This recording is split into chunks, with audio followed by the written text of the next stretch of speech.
C cat എന്ന വിശ്വാസ പഠന ശിബിരത്തിലേക്ക് എല്ലാവരെയും സ്നേഹപൂർവ്വം സ്വാഗതം ചെയ്യുന്നു.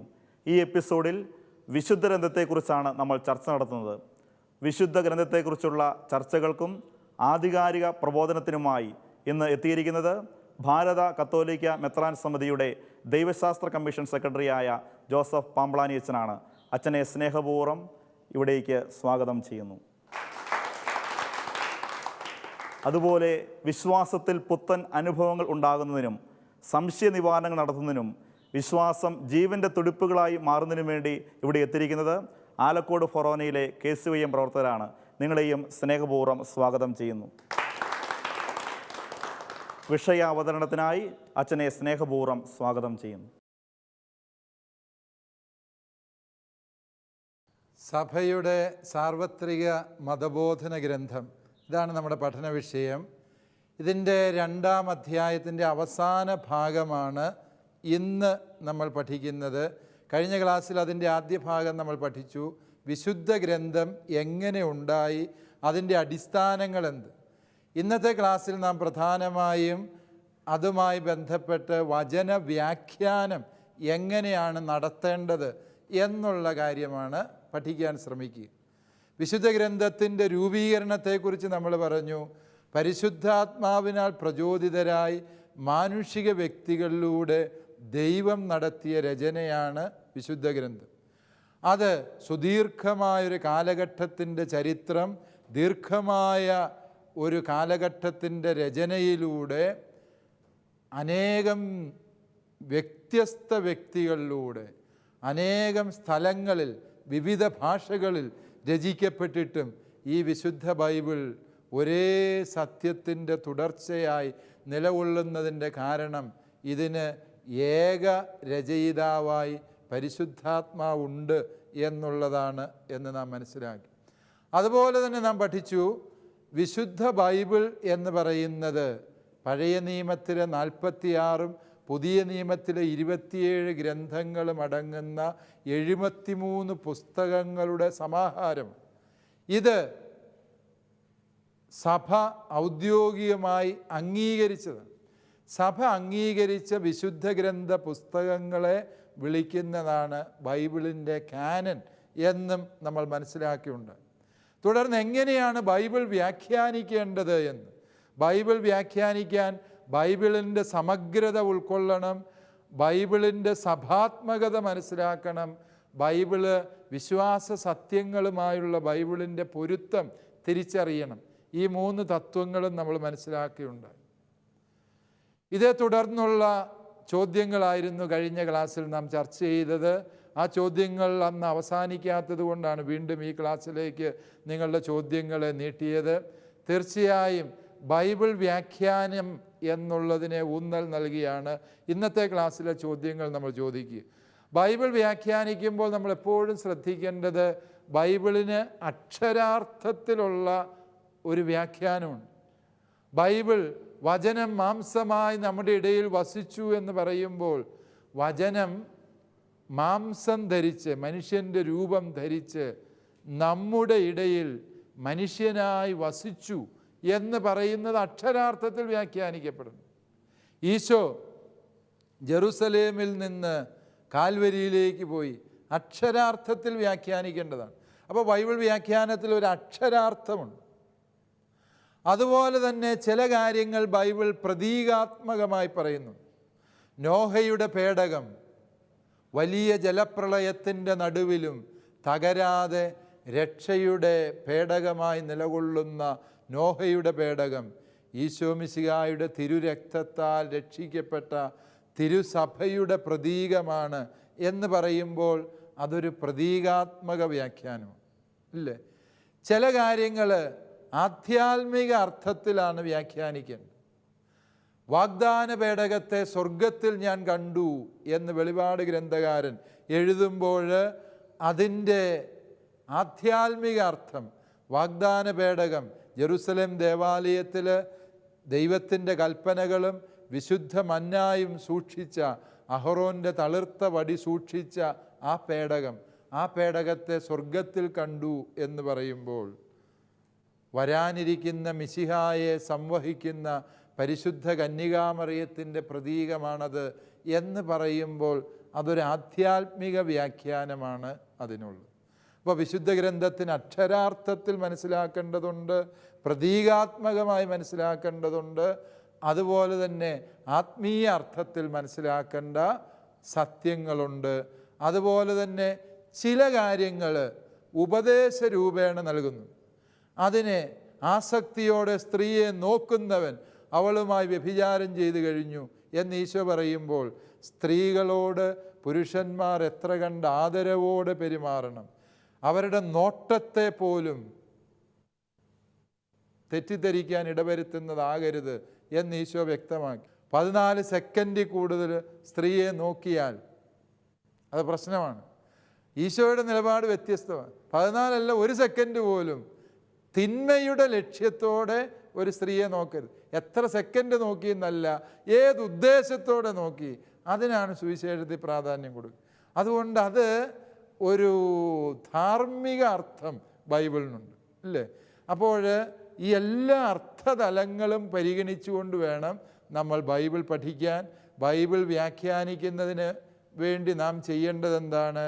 വിശുദ്ധ ഗ്രന്ഥം എഴുതപ്പെട്ട കാലഘട്ടത്തിൻ്റെ ചരിത്രം, സംസ്കാരം, ആ കാലത്ത് ഉപയോഗിച്ച ഭാഷയുടെ പ്രത്യേകതകൾ, ഇതെല്ലാം പഠിക്കുന്ന ഒരു വ്യക്തിക്ക് മാത്രമേ ബൈബിളിൻ്റെ ശരിയായ അർത്ഥം കണ്ടെത്താൻ കഴിയുകയുള്ളൂ എന്നുകൂടി നാം തിരിച്ചറിയുക. കഴിഞ്ഞ ക്ലാസ്സിലും ഈ ക്ലാസ്സിലും നാം കേട്ട ഈ വസ്തുതകളുടെ വെളിച്ചത്തിൽ നിങ്ങളുടെ സംശയങ്ങൾ തുടരാവുന്നതാണ്. ഈ സംശയങ്ങൾക്ക് വേണ്ടിയുള്ള സമയമാണിത്.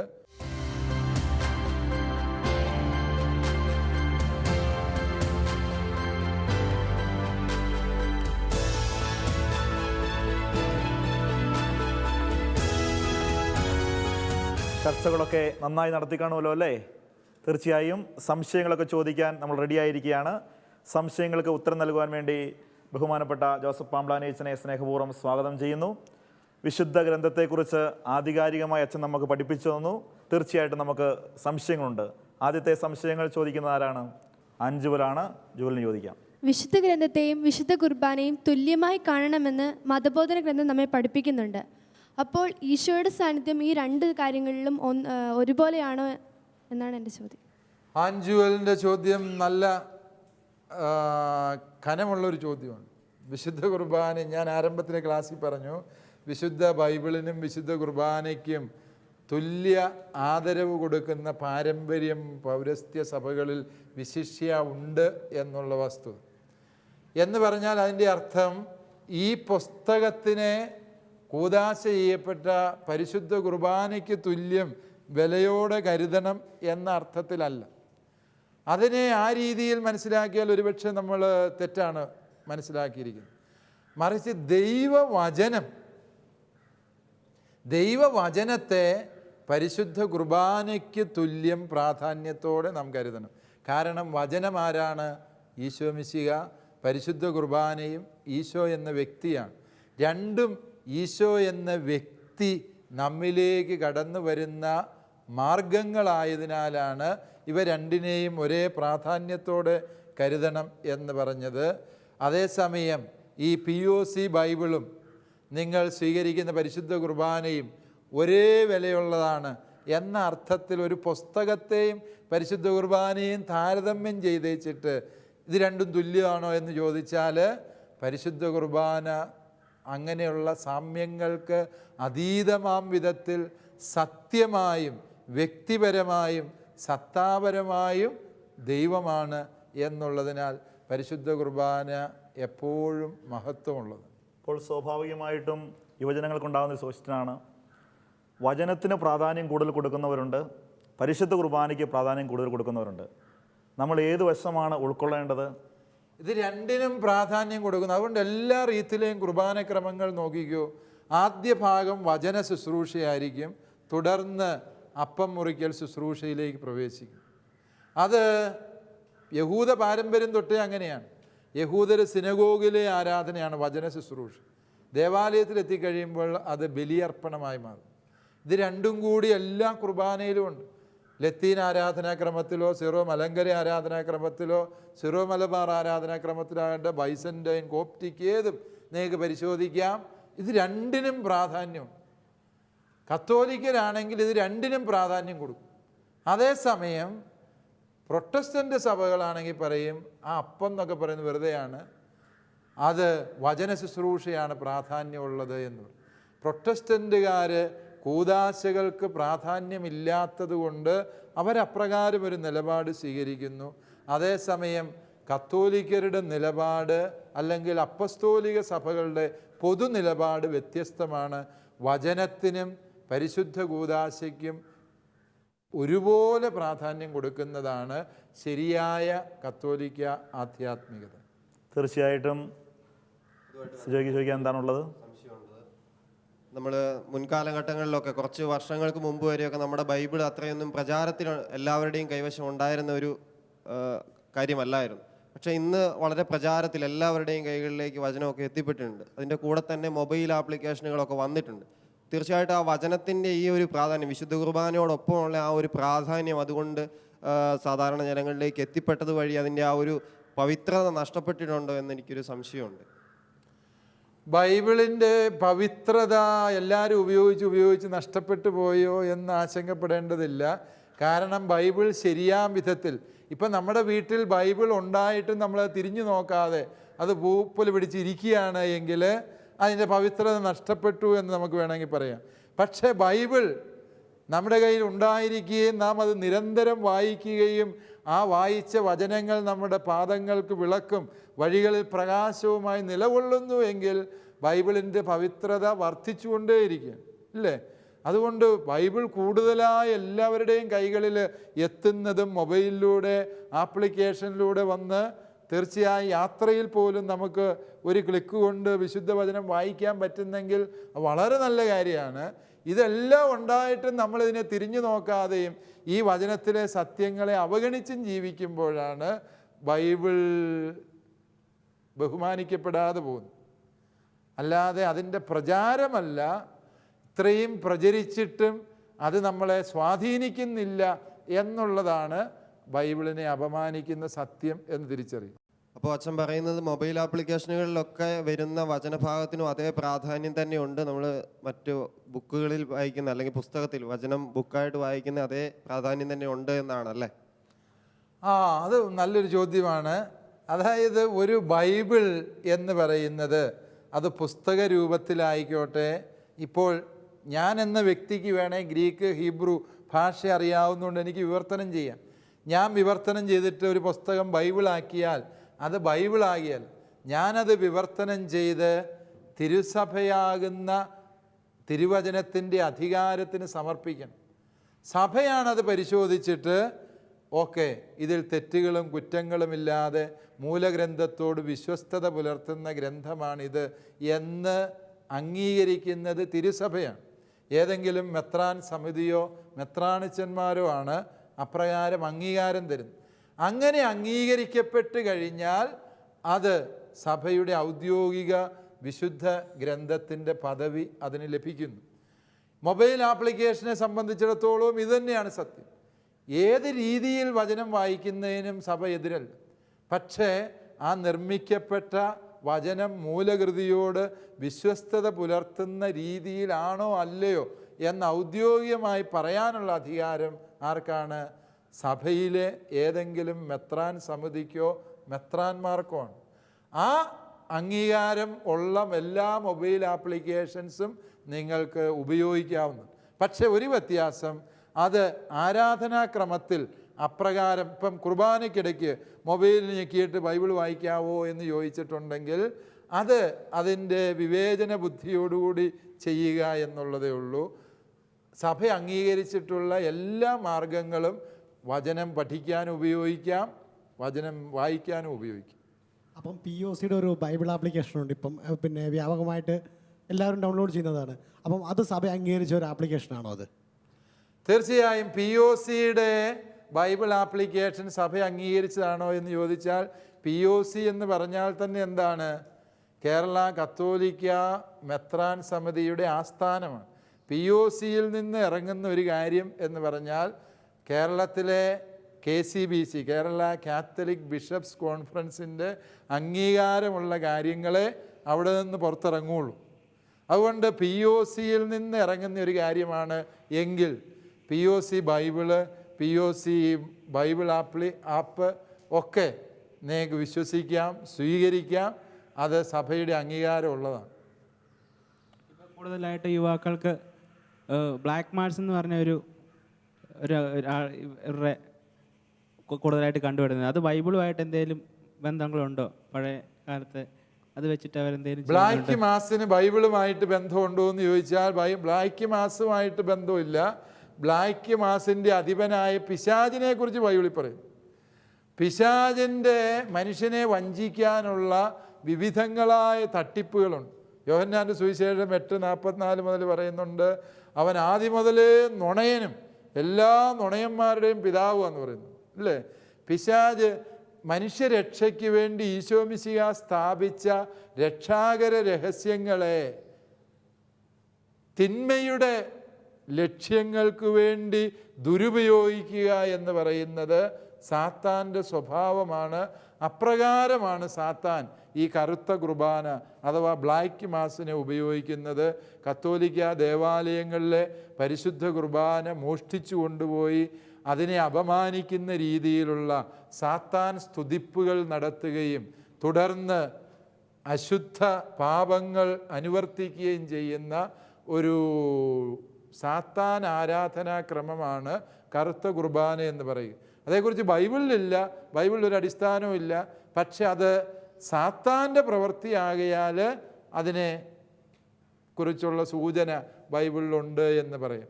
അവസാന കാലത്ത് തിന്മയുടെ ശക്തി തിരഞ്ഞെടുക്കപ്പെട്ടവരെ പോലും വഴിതെറ്റിക്കാൻ തക്ക വിധത്തിൽ വിശുദ്ധിയുടെ കർമ്മക്രമങ്ങളുമായി വരും എന്നൊക്കെ പല സൂചനകളും ബൈബിളിലുണ്ട്. അപ്രകാരമുള്ള പ്രവർത്തനങ്ങളിൽ ഒന്നായിട്ട് നമുക്ക് ഈ സാത്താൻ്റെ കുർബാനയെ മനസ്സിലാക്കാവുന്നതാണ്. ടിനുവിന് എന്താണ് ചോദിക്കാനുള്ളത്?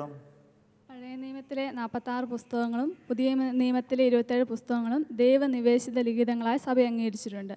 ദൈവനിവേശന ലിഖിതങ്ങളായി സഭ അംഗീകരിക്കാനുള്ളതിൻ്റെ അടിസ്ഥാനം എന്താണെന്ന് പറഞ്ഞു തരാമോ? ടിനുവിൻ്റെ ചോദ്യം ഈ കാനനെ അംഗീകരിക്കാനുള്ള കാരണം എന്താണ്?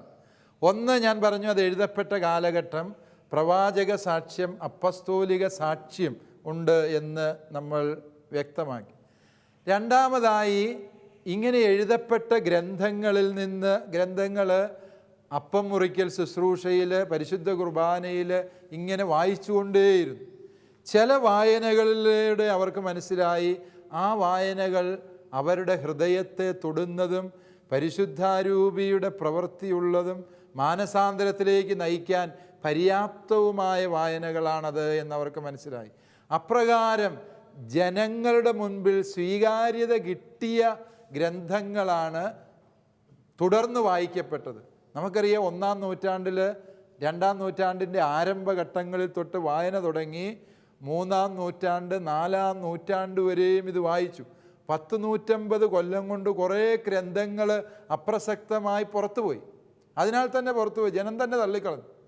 ജനം തന്നെ നെഞ്ചിലേറ്റിയ പരിശുദ്ധാരൂപിയുടെ പ്രചോദനത്താൽ എഴുതപ്പെട്ടത് എന്ന് പരിശുദ്ധാത്മ അഭിഷേകമുള്ള വിശ്വാസികൾ സാക്ഷ്യപ്പെടുത്തിയ ഗ്രന്ഥങ്ങളാണ് ഒരു 3 നൂറ്റാണ്ട് കഴിഞ്ഞപ്പോഴത്തേക്കും സഭയിൽ ശേഷിച്ചത്.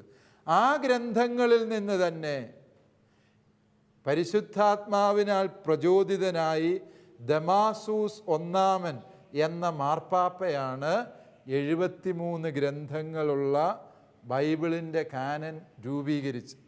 അതുകൊണ്ട് ഈ രൂപീകരണത്തിൽ അതിൻ്റെ രചന നടത്തിയ വ്യക്തികളും കാലവും മാനദണ്ഡമാക്കിയിട്ടുണ്ട്.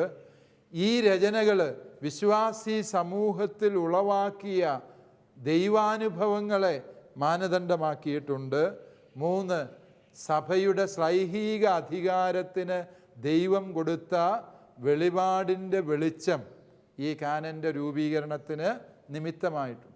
ഈ മാനദണ്ഡങ്ങൾ ഉപയോഗിച്ചുകൊണ്ടാണ് സഭ കാനൻ പ്രഖ്യാപിച്ചത്. അടുത്ത ചോദ്യം ചോദിക്കുന്ന അന്ന റോസാണ്, ചോദിക്കാം. പുതിയ നിയമത്തിലെ വെളിപാട് ഗ്രന്ഥത്തിൽ 666 എന്ന ഒരു സംഖ്യയെപ്പറ്റി പ്രതിപാദിക്കുന്നുണ്ട്. അത് പിശാചിനെ സൂചിപ്പിക്കുന്ന സംഖ്യയാണെന്ന് പറയപ്പെടുന്നു. ഇത് ശരിയാണോ? അതിനുള്ള കാരണം എന്താണ്? വെളിപാട് ഗ്രന്ഥത്തിൽ ഇപ്രകാരം പിശാചിനെ സൂചിപ്പിക്കുന്ന ഒരു മൃഗത്തിൻ്റെ നെറ്റിയിൽ 666 എന്നെഴുതിയിരുന്നു എന്ന് പറയുന്നു. ഇത് പിശാചിനെയാണോ സൂചിപ്പിക്കുന്നത് എന്ന് ചോദിച്ചാൽ നമുക്ക് കൃത്യമായ ഉത്തരം പറയാൻ പറ്റിയില്ല. ഇന്നത്തെ പിശാച് ആരാധനക്കാരെല്ലാം അവരുടെ ഔദ്യോഗിക സംഖ്യയായിട്ട് 666 കൊണ്ട് നടക്കുന്നുമുണ്ട്. പക്ഷേ ഇത് ശ്രദ്ധിച്ചാൽ നിങ്ങൾക്ക് മനസ്സിലാക്കാൻ സാധിക്കും, ഇത് അങ്ങനെ ആയിരിക്കണമെന്നൊന്നുമില്ല. വെളിപാട് ഗ്രന്ഥം സംഖ്യാശാസ്ത്രങ്ങളെ ഉപയോഗിക്കുന്നുണ്ട് എന്നുള്ളത് സത്യമാണ്. വെളിപാട് സാഹിത്യത്തിൻ്റെ പ്രത്യേകതയാണ് ഓരോ സമയത്തെയും അക്കങ്ങൾക്കും പ്രത്യേകം പ്രതീകം കൽപ്പിക്കുക എന്ന്. ഇപ്പം 3 എന്ന് പറയുന്നത് പൂർണ്ണസംഖ്യയാണ്, പൂർണ്ണതയെ സൂചിപ്പിക്കുന്നതാണ് 3. 6 എന്ന് പറയുന്നത് അപൂർണതയെ സൂചിപ്പിക്കുന്നു, 7 പൂർണ്ണതയെ സൂചിപ്പിക്കുന്നു.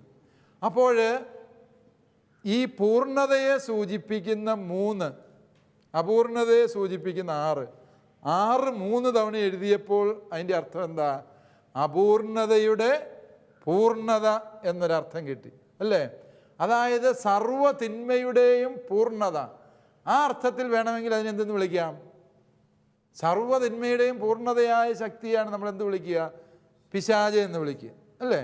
ആ അർത്ഥത്തിൽ 666 വേണമെങ്കിൽ പിശാച് എന്ന് വിളിക്കാം. പക്ഷെ വെളിപാട് സാഹിത്യം എഴുതപ്പെട്ട അല്ലെ വെളിപാട് ഗ്രന്ഥം എഴുതപ്പെട്ട കാലഘട്ടത്തിൻ്റെ ചരിത്ര പ്രത്യേകതകളും അതിൽ വിവരിക്കുന്ന സാഹചര്യങ്ങളും പരിഗണിച്ചാൽ അതിൽ സൂചിപ്പിക്കുന്നത് റോമൻ സീസറായിരുന്ന നീറോ ചക്രവർത്തിയാണ്. നീറോ കൈസർ എന്ന പദം ഹീബ്രു ഭാഷയിൽ എഴുതിയാൽ ഉപയോഗിക്കുന്ന അക്ഷരങ്ങളുണ്ട്. നീറോ എന്നെഴുതണമെങ്കിൽ നുൺ എഴുതണം, റേഷ് എഴുതണം, വാവ് എഴുതണം. വീണ്ടും കൈസർ എന്നെഴുതാൻ വേണ്ടി കോഫ് ക്യൂ എന്ന അക്ഷരം വേണം, സാമക് എന്ന അക്ഷരം വേണം, വീണ്ടും റേഷ് എന്ന അക്ഷരം വേണം. ഈ ഇത്രയും അക്ഷരങ്ങളുടെ മൂല്യങ്ങൾ ഹീബ്രുവിന് അക്കങ്ങളില്ല, പകരം അവരെന്താണ് ഉപയോഗിക്കുന്നത്? അക്ഷരങ്ങൾ തന്നെ അക്കങ്ങളായിട്ട് ഉപയോഗിക്കുന്നു. ഒന്നാമത്തെ അക്ഷരം ആലഫ്. ആലഫ് എന്ന് പറഞ്ഞ അക്ഷരത്തിന് 1 എന്നാണ് വാല്യം. രണ്ടാമത്തെ അക്ഷരം ബേത്ത്, അത് 2 എന്നാണ് അതിൻ്റെ മൂല്യം. മൂന്നാമത്തെ അക്ഷരം ഗിമൽ, ഗിമലിന് 3 എന്നാണ്. അങ്ങനെ ഓരോ അക്ഷരത്തിനും അവർ വിലയിട്ടിട്ടുണ്ട്. അപ്പോൾ ഇതിലുപയോഗിച്ചിരിക്കുന്ന നീറോ കൈസർ എന്ന അക്ഷരങ്ങളുടെ മൂല്യം കൂട്ടിച്ചേർത്താൽ 666 എന്ന് കിട്ടും. അതായത് രാജ്യം ഭരിക്കുന്ന രാജാവ് പിശാചാണ് എന്ന് പറയാൻ പിശാചിൻ്റെ ഇന്നത്തെ അവതാരം രാജ്യം ഭരിക്കുന്ന ഈ സീസറാണ് എന്ന് എഴുതി വെച്ചാൽ എഴുതിയവനെയും വായിക്കുന്നവൻ്റെയും കഴുത്ത് വെട്ടും അല്ലേ? എന്നാൽ അത് വിശ്വാസികൾക്ക് മനസ്സിലാകുന്ന ഭാഷയിൽ ആ ആശയം പകർന്നു കൊടുക്കുകയാണ്. ഈ ദുഷ്ടനായ ചക്രവർത്തിയെ മിശിഹാ തമ്പുരാൻ വധിക്കുമെന്നും അവൻ്റെ അവസാനമില്ലാത്ത രാജ്യം ആരംഭിക്കുമെന്നുമുള്ള സന്ദേശം പറയുമ്പോൾ ഈ മൃഗം കൊല്ലപ്പെടുന്നുണ്ട്, ഈ മൃഗത്തിൻ്റെ മേൽ ക്രിസ്തു വിജയം വരിക്കുന്നുണ്ട്. അതിൻ്റെ അർത്ഥം എന്താ? ഈ മതമർദ്ദകനായ ചക്രവർത്തിയെ ഈശോ തോൽപ്പിക്കുമെന്നും അവൻ്റെ അവസാനമില്ലാത്ത മഹത്വപൂർണമായ രാജ്യം വരും എന്നും പ്രതീകാത്മകമായി പറയാൻ ഉപയോഗിച്ച ഒരു സംഖ്യയായിട്ട് നമുക്ക് 666 മനസ്സിലാക്കാം. അതുപോലെ തന്നെ അച്ഛാ, പിന്നെ ഒരു വലിയ ഡൗട്ടാണ്. ചില ആൾക്കാർ ഇപ്പം പ്രചരിപ്പിക്കുന്നുണ്ട് മരിച്ചതിന് ശേഷം അവരുടെ ആത്മാവിതിലേക്കൂടെ അലഞ്ഞു തിരിഞ്ഞ് നടക്കുന്നു, അവർക്ക് പരിപൂർണമായ മോക്ഷം കിട്ടിയിട്ടില്ല, അവരെ മോക്ഷത്തിൽ എത്തിക്കണം എന്നൊക്കെ പല സംഘടനകളും പ്രചരിപ്പിക്കുന്നുണ്ട്. അതിനെക്കുറിച്ച് ഈ ആത്മാവ് അലഞ്ഞു തിരിഞ്ഞ് നടക്കുന്നതിനെക്കുറിച്ച് ബൈബിളിൽ എവിടെയെങ്കിലും പ്രതിപാദിച്ചതായിട്ട് അറിവുണ്ടോ? ആത്മാക്കൾ അലഞ്ഞു തിരിഞ്ഞ് നടക്കുവാണോ എന്നുള്ളതിനെക്കുറിച്ച് ബൈബിളിൽ ഒരിടത്തും പറയുന്നില്ല. കാരണം എന്താണ്? ബൈബിളിൽ അതേക്കുറിച്ചുള്ള സൂചന ഈശോ പറഞ്ഞ ഉപമയിലുണ്ട്. ധനവാന്റെയും ലാസറിൻ്റെ ഉപമയിൽ ധനവാൻ മരിച്ചു, ഉടനെ അവൻ നരകത്തിലെത്തി. ലാസർ മരിച്ചു, ഉടനെ മാലാഖമാർ അവനെ സ്വർഗത്തിലേക്ക് സംഭവിച്ചു എന്ന്, ഉടനെ അങ്ങ് പോയി എന്ന് പറയും. അതിനെയാണ് കത്തോലിക്കാ സഭ പിൽക്കാലത്ത് തനത് വിധി എന്ന് പഠിപ്പിച്ചത്. അതുകൊണ്ട് ബൈബിളിൻ്റെ വീക്ഷണമനുസരിച്ച് മരണനിമിഷത്തിൽ തന്നെ ദൈവം ഒരാത്മാവിനെ ഈ ഭൂമിയിൽ നിന്ന് ഒന്നുകിൽ സ്വർഗത്തിലേക്ക് അല്ലെങ്കിൽ നരകത്തിലേക്ക് മാറ്റി എന്നതിൻ്റെ അർത്ഥം. സ്വർഗത്തിലേക്ക് മാറ്റപ്പെട്ട ആത്മാക്കൾക്ക് കൂടുതൽ വിശുദ്ധീകരണം ആവശ്യമുണ്ടെങ്കിൽ അതിനുള്ള അവസരമാണ് ശുദ്ധീകരണ സ്ഥലത്തിലൂടെ നൽകുന്നത് എന്നും തിരുസഭ പഠിപ്പിക്കുന്നു. അതുകൊണ്ട് ആത്മാക്കൾ മരണശേഷം അതിലേതിലെ അലഞ്ഞു നടക്കുകയാണ്, ജീവിക്കുന്നവരെ ഉപദ്രവിക്കുന്നുണ്ട്, അവരുടെ മേൽ സ്വാധീനം ചെലുത്തുന്നുണ്ട് എന്നൊക്കെ പഠിപ്പിക്കുന്ന വിഘടിത പ്രസ്ഥാനങ്ങൾ വിശുദ്ധ ബൈബിളിനും തിരുസഭയ്ക്കും വിരുദ്ധമായ പഠനമാണ് നൽകുന്നത് എന്ന് നിങ്ങൾക്ക് ഉറപ്പിക്കാം. പക്ഷെ അവരുടെ പിന്നെ പ്രോഗ്രാമുകളെല്ലാം വിശുദ്ധ ബൈബിൾ അടിസ്ഥാനമാക്കിയിട്ടാണല്ലോ എല്ലാ കാര്യങ്ങളും ചെയ്യുന്നത്. ബൈബിളിൽ പറയുന്നുണ്ട് സാത്താൻ പോലും വേദം ഓതുന്ന കാലം വരുന്നുവെന്ന്. ഈശോയുടെ അടുക്കൽ വന്ന് പിശാച് ബൈബിളാണ് ഉദ്ധരിച്ചത്, ഇല്ലേ? നീ ചാടുക, മാലാഖമാർ നിന്നെ കരങ്ങളിൽ താങ്ങും എന്ന് പിശാച് 91-ാം സങ്കീർത്തനം ഉദ്ധരിച്ചുകൊണ്ടാണ് പറഞ്ഞത്. അതുകൊണ്ട് ഒരാൾ ബൈബിൾ ഇടയ്ക്കിടയ്ക്കൊക്കെ ഉദ്ധരിക്കുന്നു എന്നതുകൊണ്ട് അയാൾ ബൈബിൾ അധിഷ്ഠിതമായിട്ടാണ് പ്രസംഗിക്കുന്നത് എന്നർത്ഥമില്ല.